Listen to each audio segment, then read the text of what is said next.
Welcome everybody. We are ready to go.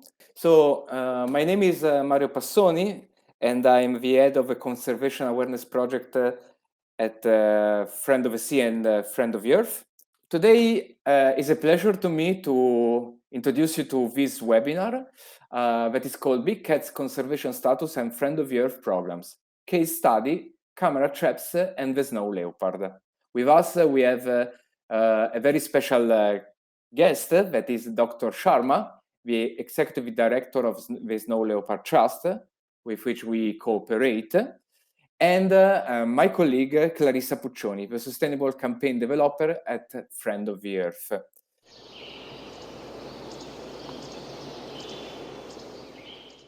Well, what is Friend of the Sea? What is Friend of the Earth?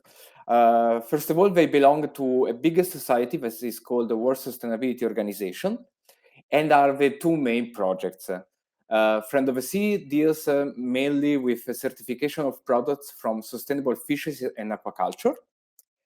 And Friend of the Earth is very similar and deals with the certification of products from sustainable agriculture and farming. We have also other projects related, for example, Dolphin Safe and Butterfly Safe. So we exist since 2008, and in these 14 years, we have certified more than 1,000 companies from more than 100 countries worldwide. If you want to know more about what we do, you can visit our website, friendofthesea.org, friendoftheearth.org, or dolphinsafetuna.org. You should see on your screen a question: why are big cats essential on our planet? Because we are going to talk about big cats and not only. So you can now vote. Yes, somebody's voting. So I will continue, and then I will show you the results of this poll. Yeah, I was talking about the Friend of the Sea and Friend of the Earth project.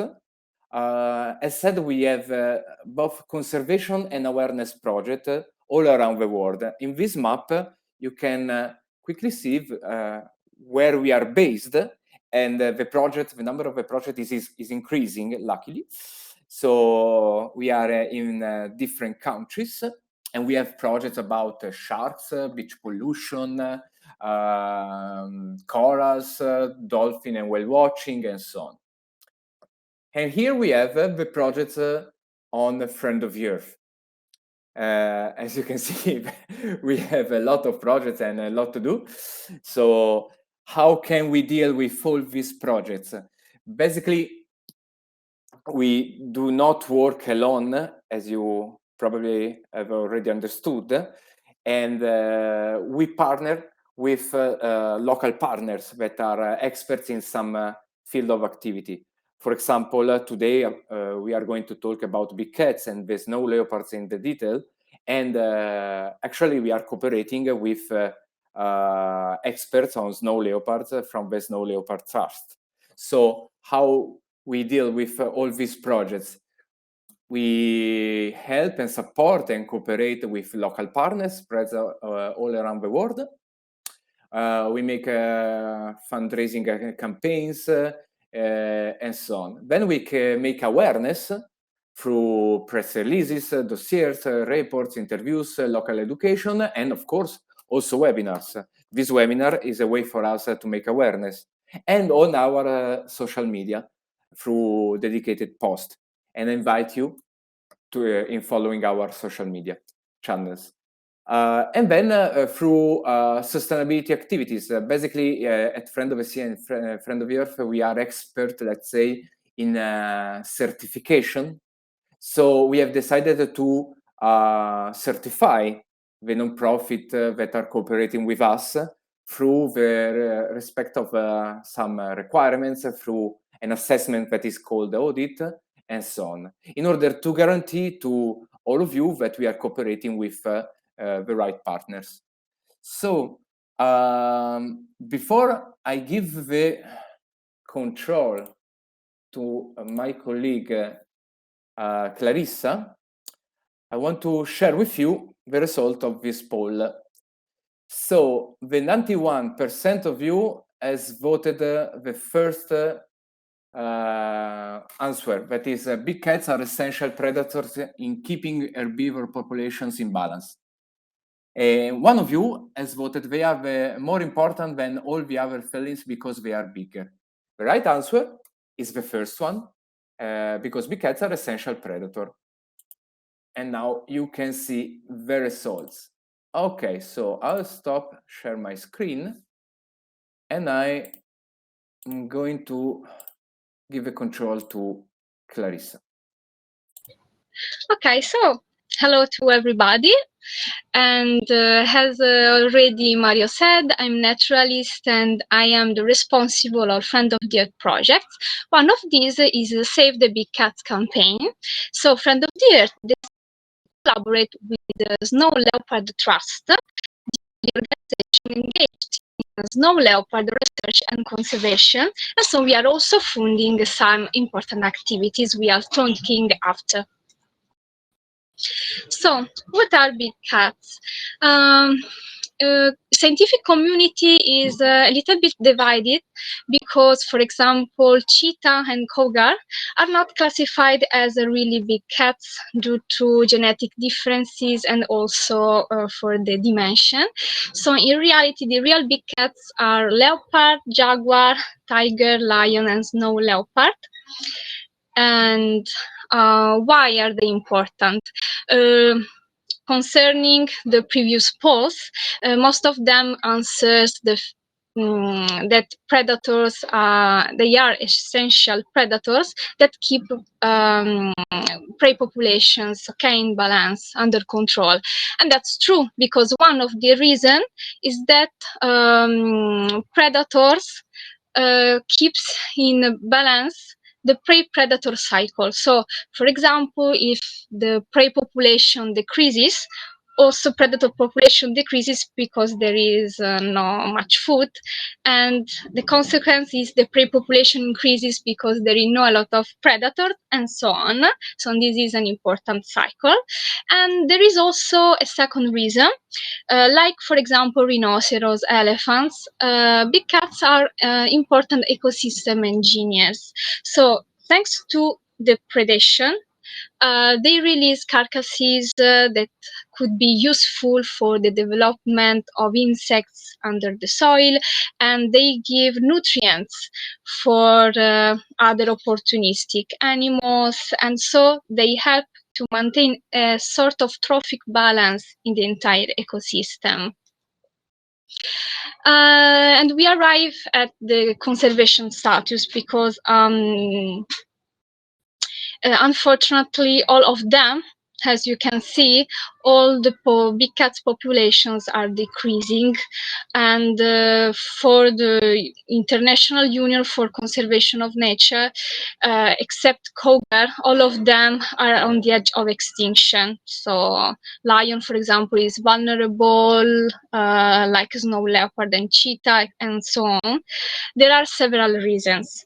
For example, trophy hunting and bones and skin trade are the major threats for lion in Africa. Infrastructures, construction in India for tigers, habitat loss for deforestation due to the deforestation for crops, sorry, in Amazon basin for jaguar, for example, human conflict due to livestock farming, but also ice melting due to climate change are threats for snow leopard. And I put also an unsustainable tourism for cheetah, because in some countries in Africa, like Namibia, cheetahs are kept as an for only entertainment. So this kind of tourism is unsustainable and true. And we are going to talk a little bit about snow leopard because this is the subject of our webinar. So this animal is living in mountain areas, especially in Asia, and is a single traveling species. It walks a lot, and its home range arrives at 1,000 square kilometers, so it's very huge, and this is why it's a very elusive species, and it's difficult for scientists to catch him. So I'm arrived at the end talking about that snow leopards are not known to be aggressive toward humans, and this I think it's a particularly important point because I wanted to talk about the threats. So snow leopard is considered by the UCN as vulnerable, and for example, the terms like vulnerable, near threatened, endangered are related to the numbers of individuals who remained in the wild. In this case, snow leopard is vulnerable because there are between 3,500 and 7,000 individuals in the wild, so not much, not a lot, sorry. And concerning the fact of snow leopard is not aggressive to humans, is because there are problems with the human livestock. So local population kill snow leopard in retribution because they predate herds of sheep, so it's normal because snow leopard is also an opportunistic animal, and so this is related also to lack of awareness. So if local community doesn't know how to interact and to control this problematic, it's normal that there are also several kills. Poaching, here you can see several poaching snares, and loss of habitat due to the expansion of land for livestock, and lack of protection because government has not so much money to permit the formation of anti-poaching unit and workshops, and so these are more or less all problematics, including climate change for ice melting, of course. But Friend of the Earth in particular, so is involved in this kind of awareness and conservation projects, and it's also a green certification related to sustainable agriculture. So what Friend of the Earth does effectively for endangered species also and its habitat. Agriculture, we know that is one of the aim threat to biodiversity. And for example, a new study of Chatham House reports that it's necessary to change the way, so to reform the way we produce and we do agriculture. To change the global dietary pattern, for example, and to protect land and ecosystems through an eco-friendly and sustainable agriculture. And there are several studies about that that say that habitat loss is a major threat to biodiversity, and so overexploitation, climate change, the traffic also wild fauna and flora affects several animal groups like birds, reptiles, amphibians, mammals, fish, and I want also to put inside insects that are important pollinator also for crops. And so also a Yale School study developed a geographical model to see the historical changes throughout the years about habitat loss, and this reports that around 20,000 of species will be extinct in 2050. So you can see in this image that the decline of biodiversity touches 50, 70, 90%, not only regarding animal and botanical species, but also ecosystems. So this because also of the cheaper food paradigm, for which we produce at low cost at the expense of the environment. So if we continue to use pesticides, chemical fertilizer, fuel emission, and soil exploitation, it's normal to have a sort of decline like this. And so probably it's necessary to invest in renewable energy, natural pesticides, flowering edges to attract pollinators, rehabilitate the same land with natural resources, and so create a sustainable coexistence between agriculture and ecosystem. It's not easy, but we must try to do that because we have not so much time. And so this is why Friend of the Earth decided to create a standard with specific requirements for also protection of endangered species. And I'm going to show you some examples. For example, regarding wild fauna and flora preservation, the agricultural company must have an inventory of endangered species classified like that in the UCN red list. And so the company must provide right habitat for flora and fauna that across the land of the company, and also regarding the regulation of hunting, capture, and the trade of wild animals. So the agricultural company must normally prohibit hunting, etc. But if, for example, they have authorization to do that, it's important that in this in the list, in the inventory, must not involve endangered species. And if there is also an authorization, it's important that the company must not have a negative impact on ecological processes and in general on the agricultural ecosystem. And so we arrived at the point of the case study. So I wanted to give the word to Dr. Koustubh Sharma, the Executive Director of Snow Leopard. And before that, I'm going also to launch the next polls, so you can answer to it. The question is, what are the main threats affecting big cats? So you can choose between these 4 answers, and we can see it after. So I give the control to Dr. Sharma.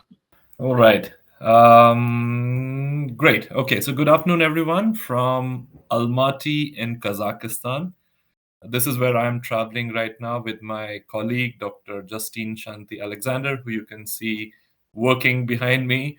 We are here to analyze some spectacular data on camera traps. And I'll just give you a bit of a hint of what camera traps are. But I'd also like to apologize in advance that I'll have to leave immediately after my call for another meeting, and Dr. Alexander is going to respond to any questions you have. So, as Clarissa mentioned, we work on the snow leopard. And I just want to clarify one thing. I am not the executive director. I'm the assistant director of conservation policy and partnerships with the Snow Leopard Trust. My colleague, Dr. Charu Mishra, he's the executive director at the trust. So coming back to it, the snow leopard is a species that can easily be called one of the most charismatic and mysterious animals alive on this planet today. Snow leopards are found across nearly 2 million square kilometers, represented by 12 countries from Asia, and that clearly makes the snow leopard the true pride of the continent. Less than 4,000 snow leopards live on the face of the earth in the true wilderness. And in other words, just to give you a sort of an example, if each snow leopard was a grain of rice, they would fill up half a cup. In comparison, if each human was a grain of rice, then it would have taken 700,000 such cups to fill up the number of humans we have on this planet. So that's half a cup is how many snow leopards there are. 700,000 full cups is how many humans we have. Now, the reason why there are so few of them is because of us humans.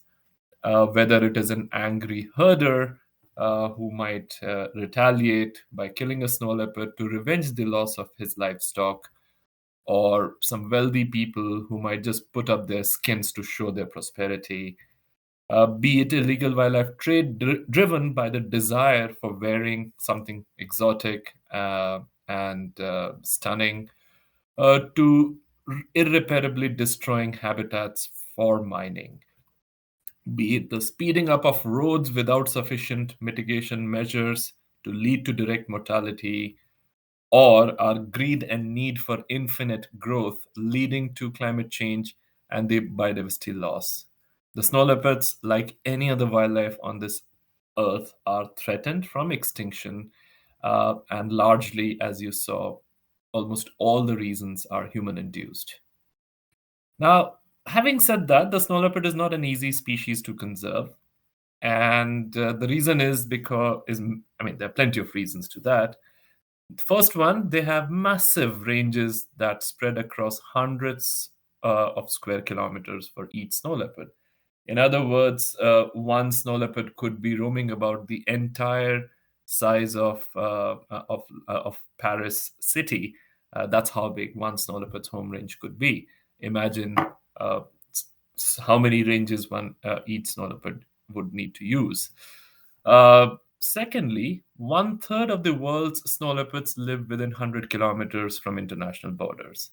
And we know of individuals that have crossed international borders between Russia and Mongolia. We know of snow leopards that have crossed borders between India, Bhutan, and Nepal. We know of snow leopards that have crossed borders between Tajikistan, Afghanistan, and Pakistan. That clearly makes snow leopards ambassadors of these mountain habitat who don't really bother, who don't need a visa or passport to travel between these countries. But it also makes transboundary cooperation, transboundary collaboration mandatory between countries that already face multiple geopolitical issues. Thirdly, snow leopards live across a habitat that is very, very, very difficult to access and reach to. And if you can't see one, that's where a snow leopard is hiding. Well, actually, it's just walking, but it's the expanse of the habitat that makes it really tiny. And most remarkably, and this is truly what makes snow leopards wonderful, is that they melt in the background so well that even a species like the ibex, who you see on the lower left corner of your screen, whose survival depends on its ability to spot the snow leopard, misses seeing the snow leopard completely. I'll just give you about a couple of seconds or a few more seconds to try and spot the snow leopard. And if you spot it in the screen, pat your back, because you're probably going to make a good ibex, or you're going to make an ibex who will survive in these mountains. This is ibex probably may not.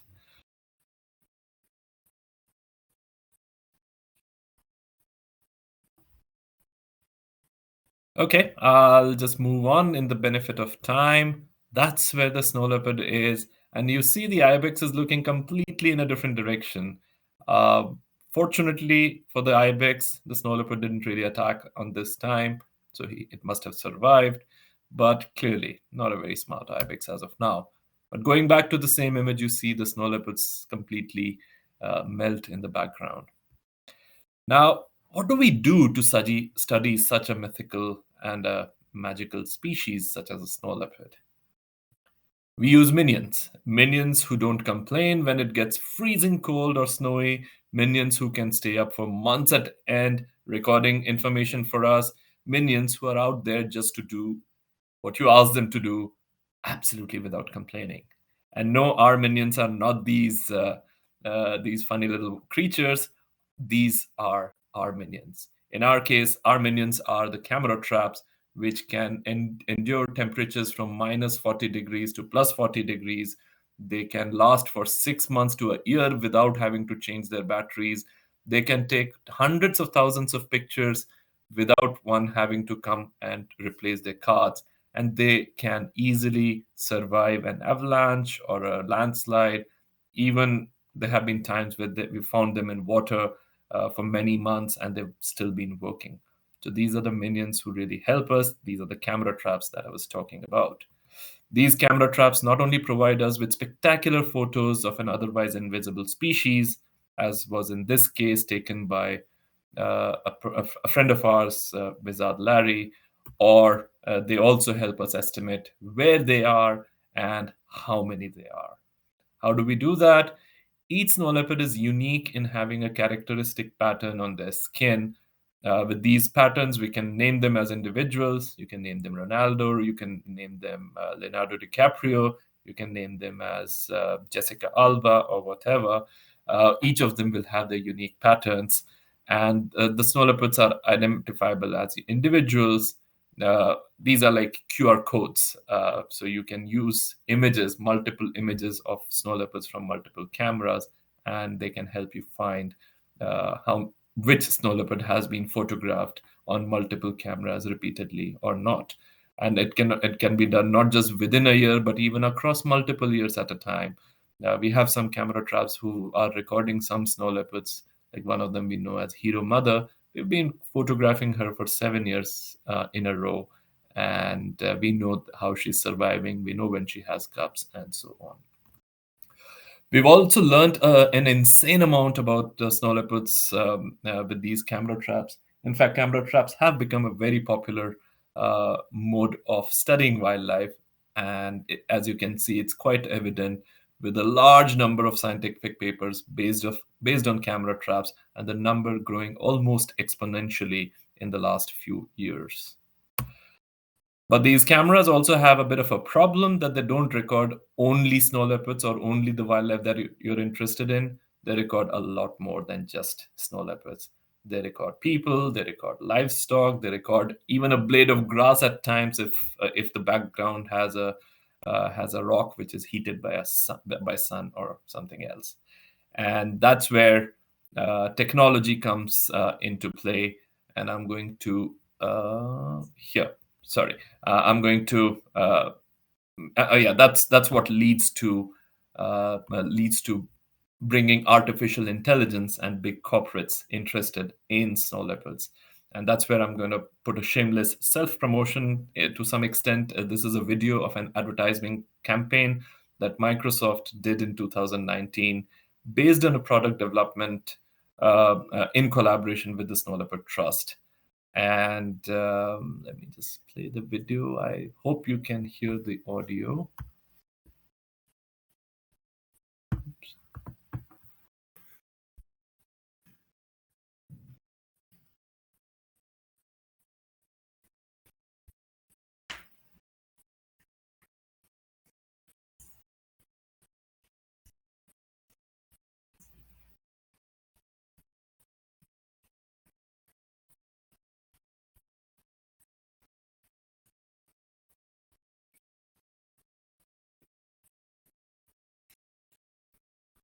Well, short and sweet. I'm sorry if you could not hear it. Just Google Microsoft Snow Leopard and you'll find it. With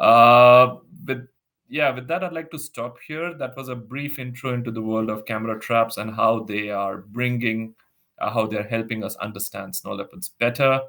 I'm going to pass on now. I'll pass on the baton to my colleague, Dr. Justine Shanti Alexander, who'll be here to answer your questions shortly. But thank you very much for your time. Thank you for joining this session. And look forward to your questions. Thank you. I want to show the results of the last polls. So votes, voila. Okay, so what are the main threats affecting big cats? There are several threats, but it's the second one. So habitat loss, degradation, poaching, trophy hunting, animal-human conflict, climate change, etc., etc. And only one, trafficking of live specimens, but that's also correct. But the complete answer is the second one. So good to everyone. And I'm going to share for the last slide. Okay. So, how to get involved in Big Cats and the Snow Leopard Trust projects? Via several ways. So, for example, you can go to our website For the Snow Leopard Trust, there is snowleopard.org, and for Friend of the Earth, friendoftheearth.org. And so you can donate, adopt a snow leopard, sign petition, and do also voluntary work, not with us, but in particular with Snow Leopard Trust.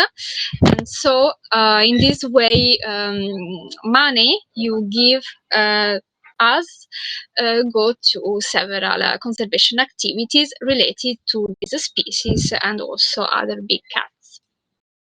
And so we arrive at questions and answers. There is a question, several questions I can see. So the first one from Chiara, thanks. What should I do in the lucky case I'm going to spot a snow leopard in the wild? And how can I help the Friend of the Earth project on big cats? Personally, I can answer to the second question. As already said in the last slide, if you want to help us, you can go on our website, friendoftheearth.org, and to search for Friend of the Earth projects, and in particular, Save the Big Cats campaign. There you can read the entire text and regarding big cats programs, and also at the end of the page there is the link to donate, so you can donate and money goes to our conservation and awareness efforts. The first one probably can help me, is a question for the expert of snow leopard. Hi, sorry, I will try to answer for Koustubh. I'm his colleague. Nice to meet you and everyone. So is the question more about what to do when you see one, or how to go and see one? If I just to clarify the question. What to do? What to do when you see, when you see it. Yep. So I think, I mean, one thing we must remember is the snow leopard is a very elusive and solitary species, and tourism is actually increasing throughout the snow leopard range, and we're seeing that it's actually can potentially also be a threat for the species as people try to approach and get photos of them, or and try to see them. So if you are lucky to see a snow leopard and you are surrounded by a lot of people or anything, I recommend that you do not disturb the snow leopard. You keep a safe distance to not disturb it, because if it is a female with cubs, for example, we don't want to put the female at stress, and that could put her cubs at risk. That's what I would suggest to do if you do want to see it. But basically, recognizing that tourism and our presence in their landscape can be a threat for them. So Perfect, to be thanks. Discreet. And I think also the other two questions are for you. What is the overall outlook for the future of snow leopards? And also, where is the best place where to spot snow leopards? Do I need a guide? Probably you can help us again with these questions. Yeah, sure. So for this question on where to see them, snow leopard tourism is now pretty developed in North India and Ladakh. And now a lot of the population there have actually habituated to people. So you have a much higher chance of seeing them. And also the landscape is very steep with these steep valleys. So you can be at the bottom of the valley and observe the snow leopard above much higher in a safe kind of position. So I recommend Ladakh in India. There's also a number of tourist agencies there that support you. But again, I think before you engage with the tourism, do your homework, ensure, you know, that these tourist agencies are not disturbing the cats and their populations. And also, it's really nice if the tourist companies are led by local communities. So some of the benefits go to the communities that live with snow leopards and can support conservation. There's increasingly a lot of tourism conservation ongoing, where it's the communities that are your guides, the local people are your guides, and you can therefore really support conservation, not only just see a snow leopard, which is really nice. And then the second question about a really good question about the future of snow leopards. I think if you asked snow leopard conservationists this question at different times of the day, they might change their answer because, you know, with the conservation, it's always a challenge. At one moment, you're very motivated, and then the next, you know, it seems like a daunting process because, for example, climate change is an overarching threat for the cat. The third pole is one of the areas, we call it the third pole, which is the high mountains of Asia. It's undergoing rapid change in temperatures, which is obviously affecting the weather patterns and the habitat of snow leopards, and then the prey species of snow leopard. So it's having a drastic effect that we don't really fully understand. So we don't really understand how climate change is going to affect the species itself, but also how it's going to affect people in these landscapes. Is it going to mean that as human populations, are we going to move to higher areas in altitude? Are we going to develop these areas further? You know, are there going to be competition for water? Because water is such a unique resource, and a lot of these high elevations have a lot of untapped water sources through glaciers. So what is the social political situation in the future with this threat? So that makes it a huge challenge. But having said that, with ongoing threats, the snow leopard population is still very connected. It's one species. There are no subspecies defined yet at this stage. So that makes it very hopeful, which means that the population is genetically connected at this stage. So unlike the tiger, where the populations are very fragmented in protected areas, the snow leopard population is in protected, but also outside protected areas and much more connected. So we have a lot of hope for snow leopards amongst all of the big cats. It's one of the species that we have. Thank you very much. Thank you very much. We can still get it right. I think, Clarissa, we do not have any other questions some days for we're the hopeful. moment, but I would recommend everybody, if you want to know more, you can write us, and you can we can provide you with the right answer. So I don't remember your name. I'm sorry. Your name is. Okay. I don't worry. Justine, Justine, thank you very Shanti, much Alexander. for your contribution. Thanks, Clarissa, for hosting this webinar, and thanks everybody for following, and have a good day. Bye. Thank you very much. Ciao. Ciao. Bye. Subscribe to our channel to get more content about sustainability.